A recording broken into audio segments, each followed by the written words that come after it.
बिहार के सरकारी स्कूलों में नियोजित शिक्षक बनाम बीपीएससी टीचर की लड़ाई बड़े जोर शोर से चल रही है। नमस्कार, दर्श न्यूज में आपका स्वागत है। मैं हूं अनुराग। बिहार सरकार ने शिक्षकों की बड़े पैमाने पर नियुक्ति की और आगे भी नियुक्ति की प्रक्रिया जारी है। हालांकि इस नियुक्ति की प्रक्रिया में शिक्षकों के कई सारे वर्ग बन गए। जी हाँ, पहले से नियोजित शिक्षक थे, उसके पहले नियमित शिक्षक थे, फिर नियोजित हुए और अब नियोजितों की परीक्षा लेकर उन्हें विशिष्ट शिक्षक बनाया जा रहा है। हालांकि वो फिलहाल अभी भी नियोजित बने हुए हैं, उन्हें विशिष्ट शिक्षक नहीं बनाया गया है। सक्षमता पास उन्होंने जरूर कर लिया है। तो इधर बीपीएससी शिक्षकों की बहाली हुई, टीआरई 1, टीआरई 2, टीआरई 3 चल रहा है। टीआरई 3 की परीक्षा का रिजल्ट का इंतजार है, 4 भी आने वाला है। तो ऐसे में शिक्षकों की कई कैटेगरी बन गई स्कूलों में। नियोजित शिक्षक, बीपीएससी शिक्षक, पुराने वाले नियमित शिक्षक, बीच में अतिथि शिक्षक भी थे, उनकी तो छुट्टी कर दी गई। तो ऐसे में शिक्षकों की कई कोटि है। अभी विशिष्ट शिक्षक आने वाले हैं, लेकिन जो सरकारी स्कूलों में इतनी सारी कोटियां बना दी गई शिक्षकों की, इसमें बवाल खड़ा हो गया और शिक्षक आमने सामने आ गए। हम यूं ही नहीं कर रहे हैं, आपको एक उदाहरण देंगे, उसके बाद चर्चा करेंगे आगे। एक लेटर दिखाते हैं आपको जो शिक्षा विभाग की तरफ से जारी हुआ है, और इस लेटर में अगर लेटर को आप पढ़ेंगे, देखेंगे तो समझ जाएंगे कि स्कूलों में क्या हालात हैं। नियोजित शिक्षकों का गुट अलग बन गया है, बीपीएससी शिक्षकों का गुट अलग बना हुआ है। यानी स्कूलों में ही कहीं ना कहीं इन दोनों के बीच रसाकसी चल रही है। और हाल के दिनों में जिस तरह से शिक्षा विभाग ने एक लेटर जारी कर दिया था और उसमें कहा था कि बीपीएससी शिक्षक ही स्कूलों का प्रभारी प्रधानाध्यापक का प्रभार संभालेंगे, तो ऐसे में लड़ाई और ज़्यादा बढ़ गई है।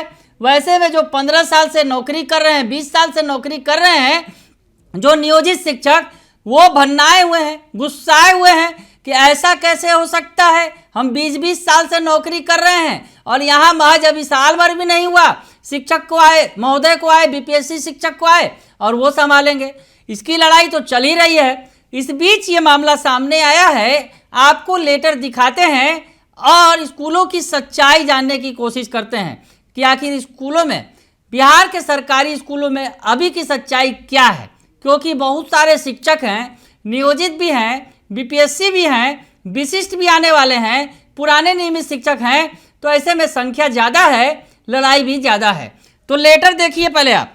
जिला शिक्षा पदाधिकारी नालंदा की तरफ से ये लेटर निकाला गया है, जिसमें संजीव कुमार विद्यालय अध्यापक हैं, राजकीयकृत उच्च विद्यालय चिश्तीपुर नगर नौसा नालंदा के। नालंदा सीएम नीतीश कुमार का गृह जिला है। खैर, सीएम नीतीश कुमार की बात छोड़ दें, यहाँ पर उनका गृह जिला है और गृह जिले के अंदर की यह तस्वीर आई है जहाँ पर शिक्षकों के बीच लड़ाई है।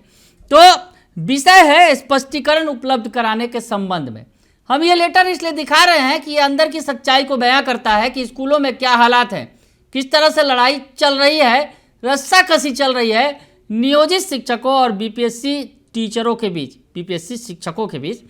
तो लिखा गया है, महाशय, उपयुक्त विषय के संबंध में अंकित करना है कि प्रभारी प्रधानाध्यापिका राजकीयकृत +2 उच्च विद्यालय चिश्तीपुर नगर नौसा नालंदा के पत्रांक 105 दिनांक 6/9/2024 के द्वारा प्रतिवेदित किया गया है कि आपके द्वारा विद्यालय परिसर में आपने आपको कमीशन के तहत बहाल होने का दुष्प्रचार करते हैं। तो जनाब, बीपीएससी से बहाल शिक्षक हैं जिनसे शोकज पूछा गया है, संजीव कुमार नाम है इनका, और ये जो है कमीशन से बहाल हुए हैं, यानी Bihar public service commission, BPSC के टीचर हैं, तो विद्यालय अध्यापक बने हैं बीपीएससी के जरिए। तो ऐसे में कॉलर ऊंचा करके चल रहे हैं और अपने को कमीशन से आए हुए टीचर बता रहे हैं। तो खैर, ये भी गलत है। अब आगे बढ़े थोड़ा सा कि आगे अब क्या मामला है। नियोजित बहाल होने का जो दुष्प्रचार कर रहे हैं कमीशन के जरिए, और नियोजित शिक्षकों के बीच भेदभाव का वातावरण फैला रहे हैं। तो आगे ये लाइन काफ़ी महत्वपूर्ण है। ये सरकारी लेटर है, जिस लेटर में लिखा गया है कि कमीशन से आए एक शिक्षक महोदय नियोजित शिक्षकों के साथ भेदभावपूर्ण वातावरण कर रहे हैं। अब ये तो खैर कमीशन वाले शिक्षक यानी बीपीएससी शिक्षक के बारे में चर्चा है। वैसे ज़्यादातर स्कूलों में नियोजित शिक्षक जो पुराने बहाल शिक्षक हैं वो बीपीएससी शिक्षकों पर चढ़कर रह रहे हैं और उनके बीच रस्साकसी चल रही है। तो खैर ये जो तस्वीर निकलकर सामने आई है जिसमें बीपीएससी वाले शिक्षक महोदय पर आरोप लगाया गया है कि वो नियोजित शिक्षकों के बीच भेदभाव कर रहे हैं, विद्यालय परिवार में एक गुट का निर्माण करते हैं एवं गुणवत्तापूर्ण शिक्षा देने के स्थान पर छात्र छात्राओं एवं शिक्षकों के बीच भेदभाव उत्पन्न करते हैं। भेदभाव बार बार शब्द आ रहा है, शिक्षकों के बीच भी भेदभाव, छात्रों के बीच भी भेदभाव। शिक्षक महोदय पर आरोप लगाया जा रहा है गंभीर। हालांकि जिस तरह से कहा यह जा रहा है कि वो विद्यालय परिवार में एक गुट का निर्माण कर रहे हैं, यानी गुटबाजी कर रहे हैं और नियोजित शिक्षकों के खिलाफ भेदभाव कर रहे हैं और स्कूल के शिक्षकों और छात्रों के बीच भी भेदभाव की स्थिति पैदा कर रहे हैं, जबकि विद्यालय के अन्य शिक्षक विगत 15 वर्षों से कार्यरत हैं। अब इस बात को समझिए, यहाँ पर जो लाइन लिखा गया है, जबकि विद्यालय के शिक्षक 15 वर्षों से कार्यरत हैं, यानी 15 वर्षों से कार्यरत शिक्षकों को वो कमीशन वाले शिक्षक जो हैं यानी बीपीएससी टीचर भा नहीं रहे हैं। इस लाइन का ये भी अर्थ हो सकता है। हालांकि आगे बढ़ते हैं। विद्यालय में अक्सर पठन पाठन को छोड़कर गुटबाजी करते हैं। इससे प्रतीत होता है कि आपके द्वारा विद्यालय के वातावरण को प्रदूषित किया जा रहा है। अतः उपरोक्त वर्णित तथ्यों के आलोक में आप स्पष्ट करें, क्यों नहीं उक्त के आरोप में आपके विरुद्ध अनुशासनिक कार्रवाई की जाए। आप अपना स्पष्टीकरण 2 दिनों के अंदर अधोहस्ताक्षरी कार्यालय को उपलब्ध कराना सुनिश्चित करें। अब यहाँ पर शिक्षक महोदय पर डीओ साहब ने, नालंदा के डीओ साहब ने गंभीर आरोप मढ़ दिया है और कह रहे हैं कि आप भेदभाव पैदा कर रहे हैं स्कूल में, और जो पहले से नियोजित शिक्षक हैं, जो 15 वर्षों से पढ़ा रहे हैं, उनके साथ आप व्यवहार अच्छा नहीं कर रहे हैं। तो यहाँ तो बात एक तरफा लगती है, यानी कहीं ना कहीं नियोजित शिक्षकों का गुट जाकर जिला शिक्षा पदाधिकारी महोदय से शिकायत कर इस तरह का उन्होंने लेटर निकलवा दिया हो। गुटबाजी का ये नतीजा है। आपको दिखाने की कोशिश कर रहे हैं, बताने की कोशिश कर रहे हैं कि बिहार के सरकारी स्कूलों की क्या हालात है, और ये लेटर उस हालात को बिल्कुल सही तरीके से उसका चित्रण कर रहा है। जहाँ एक तरफ संजीव कुमार हैं जो विद्यालय अध्यापक हैं, यानी कमीशन के द्वारा चयनित हैं, नए नए शिक्षक बने हैं, उन पर आरोप लगाया जा रहा है कि वो गुटबाजी कर रहे हैं। दूसरे तरफ 15 साल से बहाल शिक्षक हैं, जो डीओ साहब लिखते हैं कि 15 साल से जो बहाल शिक्षक हैं उनको छोड़कर जो है उनके खिलाफ जो है गुटबाजी कर रहे हैं।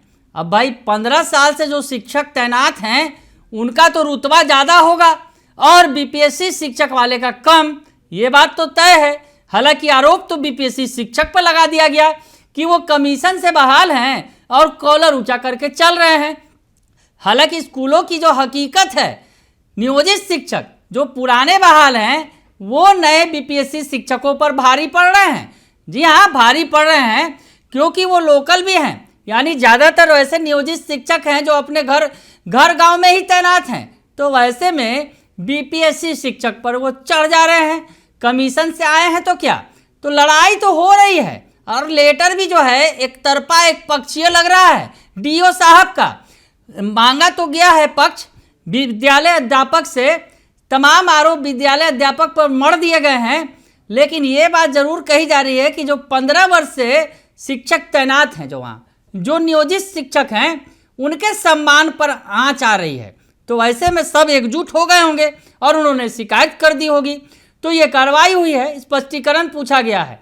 तो हम आपको ये लेटर दिखा रहे थे। खैर डीओ साहब स्पष्टीकरण मांग रहे हैं और स्पष्टीकरण में क्या शिक्षक का जवाब आएगा ये तो नहीं है हमारे पास, लेकिन जिस तरह से डीओ साहब की कार्रवाई भी एक पक्षीय लग रही है। जब दोनों में गुटबाजी हो रही है तो दोनों पक्षों से पूछताछ की जानी चाहिए। विद्यालय अध्यापक के खिलाफ लेटर निकाल दिया गया है। अब डीओ साहब भी बेचारे समझ रहे होंगे कि जो 15 साल पुराने शिक्षक हैं वो भला काहे गलती करेंगे, जो नए आए हैं उसी की गलती हो सकती है, तमाम तरह की बातें हो सकती हैं। तो खैर इस तमाम बातों के बीच में इतना तो जरूर पता चल रहा है कि बिहार के सरकारी स्कूलों में शिक्षकों के बीच रसाकसी चल रही है। नियोजित शिक्षक बनाम बीपीएससी टीचर की लड़ाई चल रही है। और जब से सरकार ने लेटर जारी कर दिया है, बीपीएससी शिक्षकों को प्रभारी प्रधानाध्यापक का पद देने की बात कह दी है, वैसे में नियोजित शिक्षकों को और भी ज़्यादा मिर्ची लग गई है। तो ऐसी स्थिति में ऐसी लड़ाई तो देखने को मिल सकती है, बड़ी बात नहीं है। खैर, आगे आगे देखिए होता है क्या, शिक्षा व्यवस्था का क्या हाल होगा जब शिक्षक आपस में अपने खुद ही लड़ रहे हैं। क्या पढ़ाएंगे बच्चों को, क्या माहौल बनाएंगे, ये तो भगवान भरोसे है। बने रहिए दर्श न्यूज के साथ, तमाम खबरों से आपको अपडेट रखेंगे। फिलहाल के लिए इतना ही, धन्यवाद।